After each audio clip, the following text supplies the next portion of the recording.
les préoccupations philosophiques ne relèvent pas de ce qui est mesurable ou quantifiable ou qualifiable de façon définitive. Mais il faut se dire que la méthode dans laquelle se déploie la philosophie est fondamentalement objective. Et l'objectivité a des critères qui émergent du système scientifique de réflexion. Autre chose, c'est que ce que la philosophie, ce que la science dit du réel n'est pas faux. Et par conséquent, la philosophie, aujourd'hui, ne peut pas parler du monde, de l'univers, en ignorant ce que la science dit de cet univers. Il faudrait savoir que la culture classique de la philosophie a été confrontée à un grand débat. On a vu un débat émerger mettant en opposition toute la philosophie ionienne et face à la philosophie pythagoricienne, cette philosophie pythagoricienne qui s'est instituée en faisant émerger un système de raisons autosuffisantes sur la base, c'est sur la base de ces raisons autosuffisantes qu'on a pensé à un moment donné de l'histoire trouver les conditions méthodologiques ou les conditions méthodologiques d'exercice de l'activité de la connaissance. Mais dans la même antiquité grecque, vous trouverez des Ioniens, à l'instar d'Anaximandre, de Démocrite, qui dit rien n'est né de rien et rien ne retourne au rien avec Démocrite. On a des gens comme Lucrèce, Aristarque de Samos, ceux qui ont pensé une vision scientifique de la nature du réel, déjà dès l'Antiquité.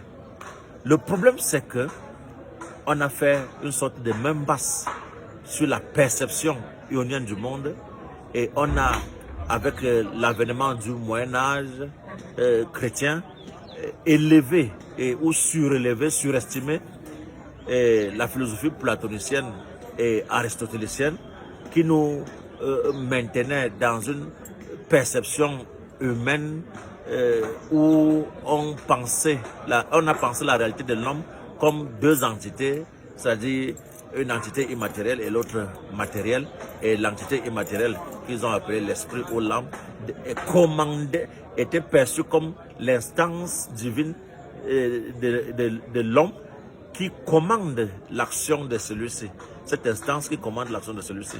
Mais sauf que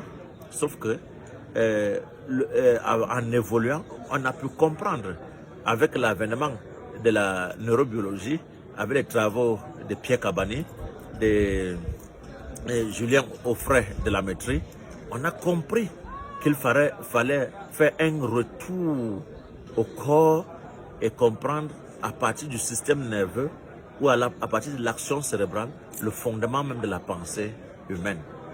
La raison n'existe plus ne peut pas se penser comme une entité éthérée existant de façon déconnectée à l'ensemble du corps, ou alors un peu comme pense Platon dans le Timée, où il estime que les os du crâne ont été ainsi bien formés pour que les dieux y logent cette âme qui a été créée avant le corps. Voyez-vous, la philosophie a un objectif fondamental qui est celui de l'épistémologie, de la connaissance. Et pour connaître, comment connaître, ce sont des questions qui justifient toute la philosophie de Platon, d'Aristote et de bien d'autres savants, qu'on soit dans l'Antiquité grecque ou au Moyen-Âge ou pendant le temps moderne ou aujourd'hui. Mais sachez qu'au fond, la philosophie ne peut pas se déployer en faisant l'économie de la science. La science nourrit la philosophie dans son mode conceptuel et aujourd'hui, nous voyons les concepts scientifiques qui entrent en force dans la philosophie. Autrefois, la philosophie parlait essentiellement du cosmos. La science est venue avec le principe d'univers. Et c'est ça qui est retenu par la philosophie.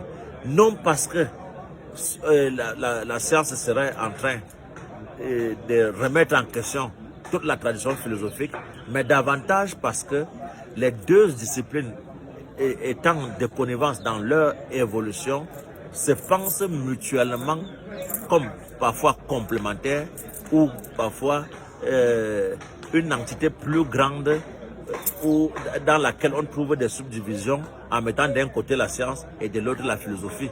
Mais au fond, on ne peut pas faire la philosophie aujourd'hui si on est ignorant de ce que la science dit du réel. C'est pourquoi la science est au fondement même de la philosophie contemporaine.